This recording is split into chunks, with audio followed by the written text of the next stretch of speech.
Кутмандуу кечиңиздер менен түз эфирде кабарлардын жыйынтыктоочу топтому аны менен мен Адина Досумбетова тааныштырам. Алгач программанын негизги темалары.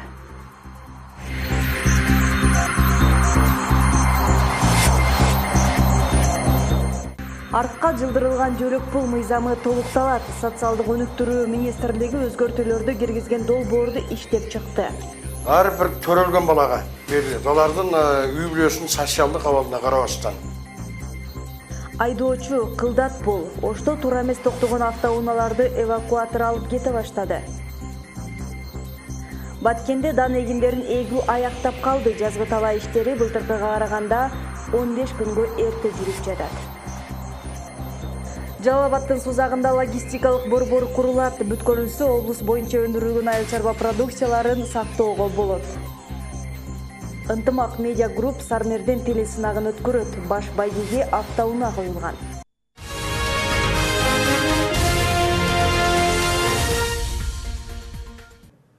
Президент Сооронбай Жээнбеков Коопсуздук кеңешинин катчысы Дамир Сагынбаевди кабыл алып, кеңештин 8 февралдагы чечиминин аткарылышы боюнча маалымат алды. Дамир Сагынбаевдин мамлекет башчыга берген маалыматы боюнча Коопсуздук кеңешинин 45 иш-чараны камтыган чечими ишке ашырыла баштады. Айтымында Коопсуздук кеңешинин катчылыгы салык кызматы менен бирге мамлекеттик кызматкерлерден, анын ичинде укук коргоо, көзөмөл жана сот органдарынын жетекчилеринин декларацияларын текшерүү механизмин караган токтом долбоорун иштеп чыкканын, бул долбоор өкмөт аппаратына жиберилип, жакын арада кабыл алынат деп күтүлүп жатканын маалымдады. Артка жылдырылган жөлөк пул мыйзамы толукталат. Социалдык өнүктүрүү министрлиги өзгөртүүлөрдү киргизген долбоорду иштеп чыкты. Эгер колдоо тапса, жөлөк пул ар бир балага эмес, аз камсыздарга гана чегерилет. Өзгөрчөлүгү үй бүлөлөрдүн мамлекеттик колдоого муктаждыгын социалдык өнүктүрүү башкармалыктары эмес, айыл өкмөттөрү аныктайт. Сунушталган долбоордун артыкчылыктары жана айырмачылыктары жөнүндө Айдай Беделбек кызы толугураак айтып берет. Мамлекеттик жөлөк пулдар жөнүндөгү өзгөртүлгөн мыйзамга былтыр июлда ушул кездеги президент Алмазбек Атамбаев кол койгон. Документ 2018 жылдын 1 январынан тартып күчүнө кирмек. Парламент өкмөттүн сунушу менен сүйүнчү пулду калтырып, бирок мыйзамдын жөлөк пул боюнча нормаларын күчүнө киргизүү мөөнөтүн 1 апрелге чейин жылдырып берген. Ал мөөнөткө жетпей эле социалдык өнүктүрүү кайрадан өзгөртүлгөн мыйзам долбоорун сунуштап чыкты.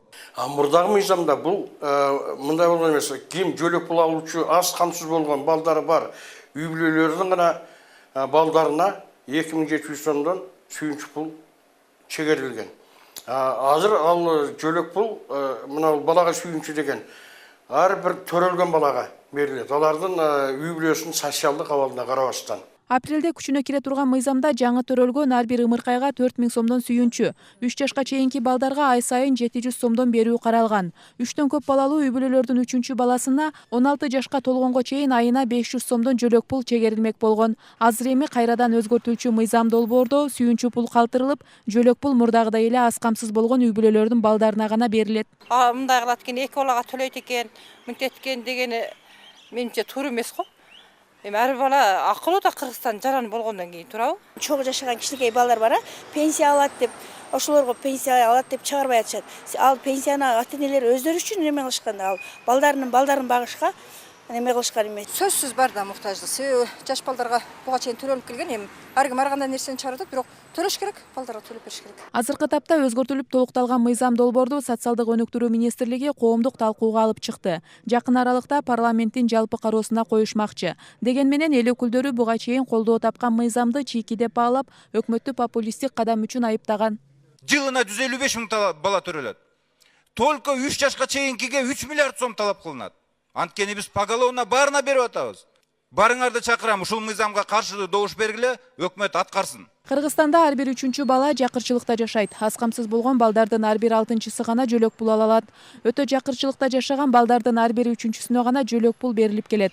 Калктын аярлуу катмары менен иш алып барган уюмдар жөлөк пул боюнча мыйзамда элдин пикири эске алынбай жатат деп билдиришет. Биринчиден айыл өкмөттүн жоопкерчилигин коебуз деп атат да. Ал боюнча биздин негизинен мыйзамдарда келишпестиктер көп. Айыл өкмөттүнүн жоопкерчилигин коердон алдын алардын үстүнөн иштеген мыйзамдарды такташ керек. Талдоочулар кошумчалашкандай, кайрадан толуктоолор киргизилген мыйзам эскисинин эле көчүрмөсү. Парламент депутаттары да өкмөт 2009-жылдагы жөлөк пул жөнүндө эски мыйзамды кайра сунуштап жатат деп коңгуроо кагып жатышат. Ал эми долбоор колдоо талабы жокпу, аны алдыдагы убакыт көрсөтөт. Айда Биделбек кызы, Бактияр Асылбек уулу, Ынтымак. Баткенде дан эгиндерин эгүү аяктап калды. Март ичи толук себилип бүтөт. Жазгы тала иштери былтыркыга салыштырмалуу 15 күнгө эрте жүрүп жатат. Буга жазын эртерээк келгени себеп, былтыр кылкандуу дан эгиндери апрелде аяктап себилип бүткөн. Бул малда алдыңкылары жерлерин эми гана айдап башташкан болчу. Баба дыйкан ишинен Феруза Аскарбек кызы кабар алды. Раватайлы Баткен районундагы тоолуу аймак. Жергиликтүүлөрдүн көпчүлүгү мал чарбачылыгы менен алектенишет. Андыктан малга тоют болсун деп арпа айдашат. Абдыманап Кулбеков да быйыл 12 гектар аянтка арпа үрөөнүн себүүдө. Анткени буудайга караганда эрте бышып, түйшүгү да аз. Мисалга мен ар бир гектардан үмүтүм бар 10 сантиметрден 15 сантиметрге чейин алам деген. Эгерде Кудайга шүгүр жамгыр жакшы болсо 15 сантиметрге чейин алабыз. Орта есеппен 13 сантиметрден алабыз. Кирешеси албетте жакшы болот. Ар бир тракторга 2000 сомдон берем гектарга. Баткен районунда жалпы 4600 гектар кайракы жер болсо, анын 3000 гектары Ак Татыр айыл өкмөтүнүн Раватайлында жайгашкан. Учурда райондун ушул аймагында гана үрөөн себүү иши жүрүүдө. Айдоо февралдын 25-нен башталып, жылдагыдан жарым айга эрте. Азыр жумуштун 60% аткарылып, марттын аяк ченине чейин жыйынтыкталат. Гектарынан 1,5 тонна 2 тоннадан арпа алабыз. Эмди бул да Алланын бергени. Ушу биз Алладан үмүт кылып ушу мына себеп атабыз. Мына азыр карап турасак ушу жерибиз быйыл мына кар жаабай кургакчылык болду.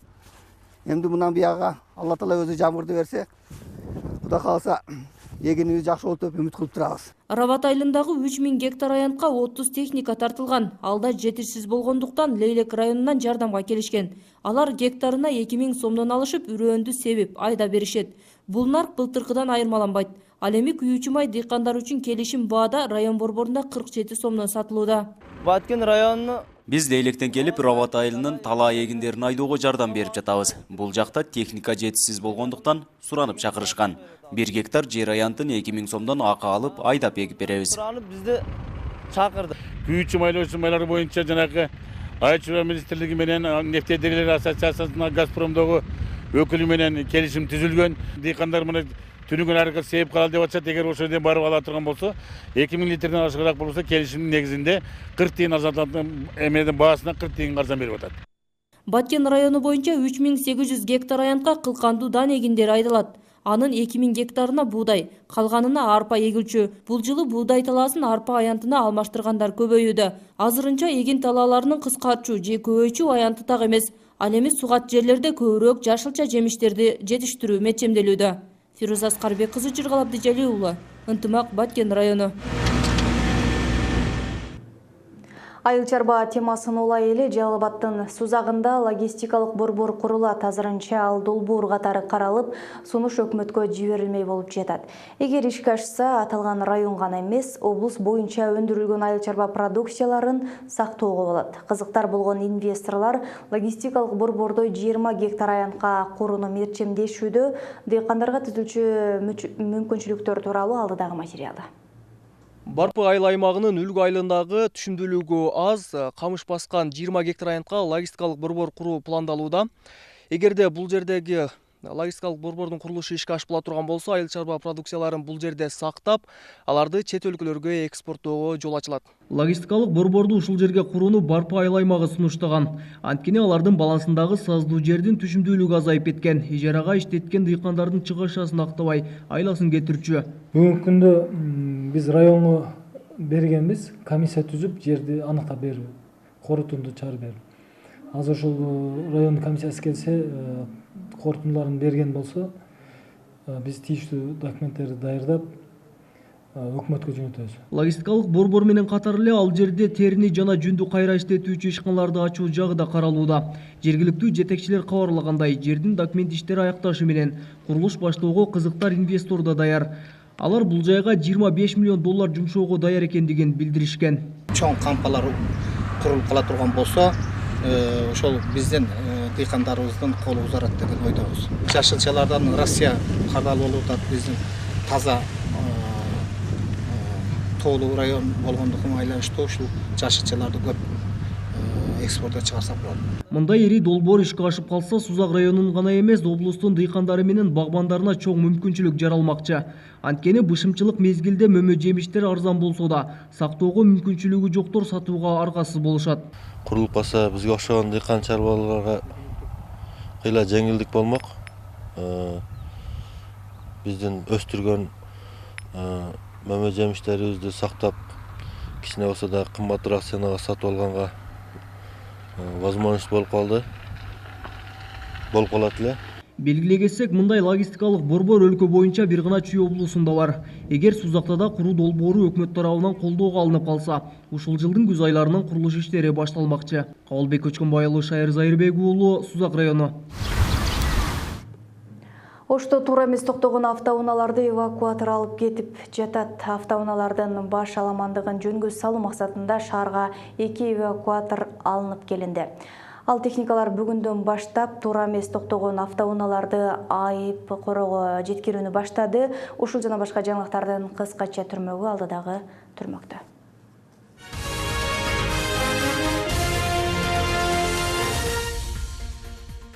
Ош шаарындагы негизги көчөлөрүндө туура эмес токтотулган унааларды эвакуаторлор аркылуу тазалоо иштери башталды. Жол кыймылдын көзөмөлүн камсыздоо кызматкерлеринин айтымында Ош шаарына 2 эвакуатор келген. Алар калаадагы жол тыгынын жараткан мыйзамсыз токтотулган унааларды айып короосуна алып барып, административдик протоколдор түзүшөт. Жол кыймылдын көзөмөлүн камсыздоо кызматкерлери унааларды эвакуациялоо долбоорун тендерге коюп, натыйжада Портал Групп жоопкерчилиги чектелген ишканасы утуп алган. Буга чейин борбор калаада Кант, Токмок шаарларында, Чүй облусунда ондогон ашык эвакуация ишке киргизилген. Бул негизги ушул шаардын аймагында эвакуатор боюнча 17 жерге знак коюлган. Бул знактар жанагы эң көйгөйлүү жанагы тыгын болгон жерлерге коюлган. Ушул 17 жердеги знактар боюнча туура эмес токтогон автоунааларды дайыма күндө алып кетип айып төлөөчү жайга коюп турат. Ош шаарында жаш манасчылардын жарышы өттү. Ага шаардагы орто жана жогорку окуу жайларында билим алып жаткан окуучулар, студенттер катышты. Алгач ар бир мектептен келген 100гө жакын окуучу таймашышты. Иш-чараны Ош шаардык маданият башкармалыгы менен билим берүү башкармалыгы биргеликте Залкар манасчы Жусуп Мамайдын 100 жылдыгына карата жана дүйнөлүк көчмөндөр оюндарына даярдык көрүү максатында уюштурушкан. Мындагы жеңип чыккан жаш манас айтуучуларга сертификаттар берилип, 3-чү дүйнөлүк көчмөндөр оюндарына катышууга жолдомо алышат. Бул жерде жюрилер Ош шаардык маданият башкармалыгы, ошондой эле айтыш коомдук фондунун манасчылары жеткилүү айтуу формасы, ошондой алып жүрүшү, ошондой вариантта, кайсы вариантта жакшы айтат, ошол талаптар, милдеттер бизге коюлган. Бүгүн Ош мамлекеттик университетинде Бишкектеги Махмуд Кашкари Баскани атындагы Чыгыш университетинин ректору баштаган кафедра башчылары келди. Алар кызматташуу боюнча 2 тараптуу келишимге кол койду. Эми мындан ары 2 университеттин ортосунда академиялык мобилдүүлүктү ишке ашыруу, студенттерди алмашуу окууга, мугалимдерге тажрыйба алмашуу иштери жүргүзүлөт. Ош мамлекеттик университети буга чейин да бир топ жогорку окуу жайлар менен келишим түзгөн. Жаз майрамдарына карата Оштогу аялдарды Өзбекстан эли куттуктады. Башкача айтканда, кызматтардан тандалып алынган 16 аял Андижан шаарына конок катары чакырылган. Алар үчүн алгач сүмөлөк уюштурулуп, даамсыз иште, ошондой эле медицина көрктөндүрүү жаатында тажрыйба алмашууга мүмкүнчүлүк жаралды. Сапардын жыйынтыгында атайын майрамдык кече уюштурулуп, белек бечкектер ыйгарылды. Эми коңшу мамлекеттин аялдары Ошко келери күтүлүүдө. Бул жөрөлгө эки элдин ынтымагын бекемдеп, карым-катнаш жанданаарына жол ачат. Бүгүн ана шу яна кошуна, яна карындаш, яна куда. Бүгүн колу коңшу, кудалар бири-бири менен кайра табышты, чек аралар ачылды. Биздин эң чоң жетишкендигибиз мына ушунда. Негизги тилегибиз кыргыз өзбек элинин келе жаткан Норуз майрамы менен чын жүрөктөн куттуктап, чын ден соолук, дасторконуна береке каалайбыз.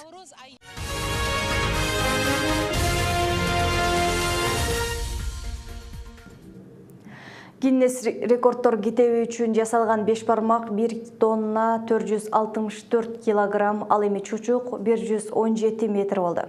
Иш-чаранын уюштуруучулары Гиннес китебинин мурдагы рекордторунан ашып түшкөнүн, бардык талаптарды аткаруу менен даярдалган тамактар китепке киргизилет деп кабарлады. Саламалыкка Гиннес рекордтор китебинин өкүлдөрү дагы катышышты, бирок рекорд катталганы же катталбаганы кабарлана элек. Казакстандын Астана шаарында 2015-жылы 736 килограмм 5 бармак даярдалып, Гиннестин рекорд китебине киргени кабарланган. Бул жолку 5 бармак 1 тонналык 5 бармак жана 110 метрлик чучук даярдалат деп айтылган. Тамак үчүн 8 жылкы союлуп, жалпы 1,5 тоннага жакын эт бышырылды. 150 литрге ылайыкталган 12 тайгазан орнотулган.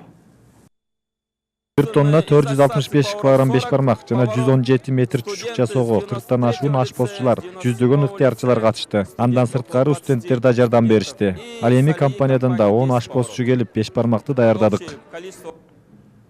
Ынтымак медиа групп Сармерден телесынагын өткөрөт. Сынак Ош облусундагы райондор арасында уюштурулмакчы. Мында улуттук каада салттар, унутта калып жаткан үрп-адаттар чагылдырылат. Теледолбоор жыл аягына чейин жүрүп, ай сайын 2 район беттешип турат. Финалдык жарыш декабрга мерчемделип, баш байгеге автоунаа коюлган. Ири теледолбоор жана алгачкы даярдыктар алдыдагы материалда.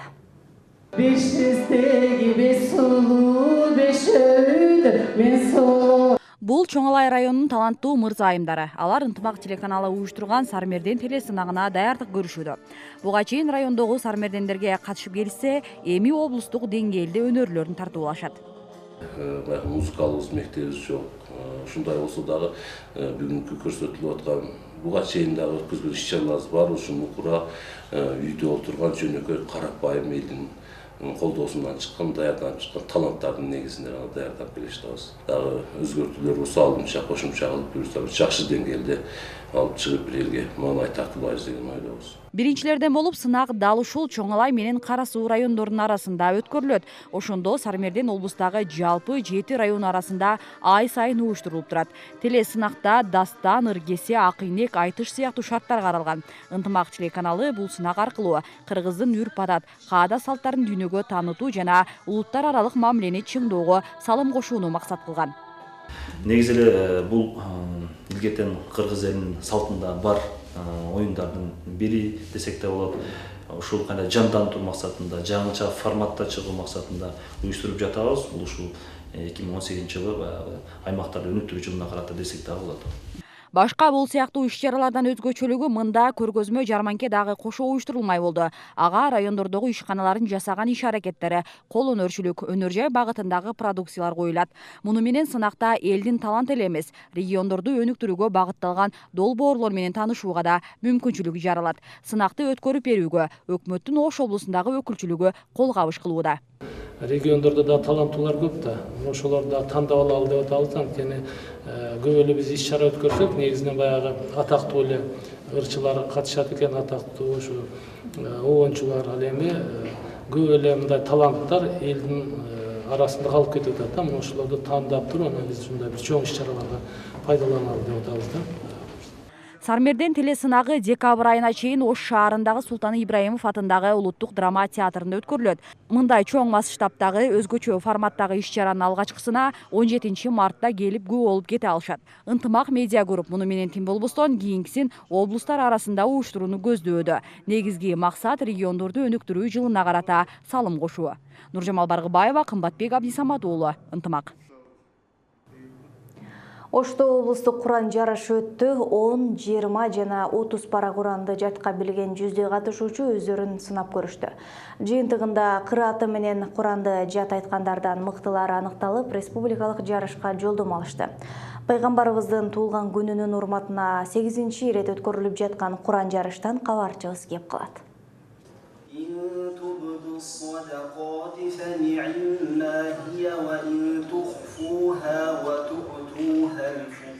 Эркинбек Абдилаким уулу Куран жарышка Ноокат районунан келип катышып жатат. Атасы динди карманган киши болгондуктан Эркинбектин Куран жаттап медресеге окуусуна кызыгуусун жараткан. 3 жылдан бери Куран жарыштарга катышып, ийгиликтерге да жетишкен. 3 жылдан бері катышам. 2016 жылы, 2017 анан быйыл катышып жатабыз. Жылдан жылга эми бул жерде ушундай Ош боюнча, Ош областы боюнча карлар келип, аларды көрүп, адамда кызыгуу пайда болот экен. Ошо эми жыл сайын эми 30 парадан катышсам деген эми 10 параны неме кылбай көбөйтөйүн деген ошондой немелер бар. Сынактын жүрүшү 3 тур менен бааланат. Ыйык Куран китебинин 3төн 1-ин жаттагандар 10 парада, 3төн 2-син жаттагандар 20 парада. Ал эми толук жаттагандар 30 парада катышууда. Андан сырткары катышуучулардын саны 25тен ашпаган болуп, үнү тунук болууга тийиш. Жалпысынан 100гө жакын катышуучу катталган. Биринчи, экинчи орунду алгандар Бишкекке финалга жолдомо алышат. Ал жерден финалга жалпы Кыргызстан боюнча карылар биринчи, экинчи орунду алгандар келип катышып, жарыштан биринчи орунду алгандар башка мамлекеттеги эл аралык Куран жарыштарга катышууга жолдомо алышат. Сынакка катышкандарды баалоо үчүн атайын калыстар тобу түзүлгөн. Алар катышуучулар кетирген катачылыктарды, Куран окуудагы сабаттуулукту, кырааты менен окуу жөндөмүнө карай упай коюшат. Дин кызматкерлеринин айтымында Куран жаттап, жарышка катышып жаткандардын саны жыл сайын арбып баратат. Бул конкурс менен балдарыбыздын Куранга болгон сезимин ойготуу. Ошону менен жылдан жылга Куранды бышык жаттаган жана жылдан жылга Куранды кооз окуган, көркөм үнү менен окуган жигиттерибиз, жаштарыбыз, кыздарыбыз, балдарыбыз көбөйүүдө. Алардын саны артып барууда. Кыргызстан мусулмандар дин башкармалыгы саамалыкты 8 жылдан бери өткөрүп келет. Иш-чараны уюштуруу менен жаштарга Куран илимин жайылтууга, таланттууларды эл аралык мелдештерге даярдоого жана катыштырууга максатталган.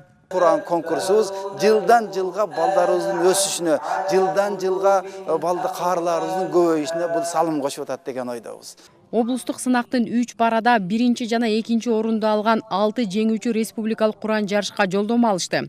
Андан да жеңгендери эл аралык жарыштарга катышмакчы. Бегима Асанова, Чынарбек Алипбеков, Нурсултан Абдикерим уулу, Ынтымак.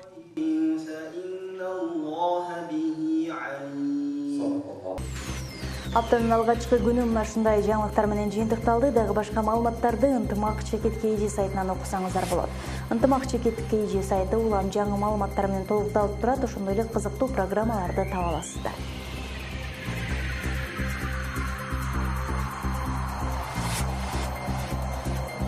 Алдыда орай тууралуу маалымат менен тааныша аласыздар. Кечиңиздерге көңүлдүү болсун.